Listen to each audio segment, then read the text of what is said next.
চলো আবার সেকেন্ডবার মাছ নিতে চলে এসেছি, দেখা যাক পাওয়া যায় কিনা। তাকে সফল হয়েছে, কিন্তু অনেক জোরে দৌড়াচ্ছি, আমি যেমন ওর সাথে হেঁটে পাচ্ছি না। মাঝখানে ঐতিহাসিক সাক্ষী হয়ে আমি একজনকে দেখাচ্ছি যে চটি জুতো হাতে নিয়ে মাছের বালতি নিয়ে ছুটছে জোরে জোরে। দাদা আপনি কিছু বলবেন না?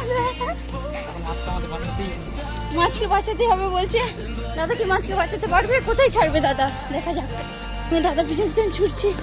আবার হ্যাঁ দাদা কত জোরে ছুটতে পারে। দাদা একটু আসতে যদি আপনি হাঁটতেন। দাদার মাছ একটা বেরিয়ে চলে গেছে, দাদার মাছটা দাদার সাথে যাবে না বললো। শেষ নিঃশ্বাস ত্যাগ করার আগে দাদার মাছ বেরিয়ে চলে গেছে, কিন্তু দাদা তাও মাছগুলোকে বাঁচাবে। দাদার মনের ইচ্ছা আর প্রচেষ্টা একটা নয়, হাজার হাজার মাছের জীবন বাঁচিয়ে দিয়েছে। যাক দাদা এখন মাছটা ছাড়তে যাচ্ছে পুকুরে।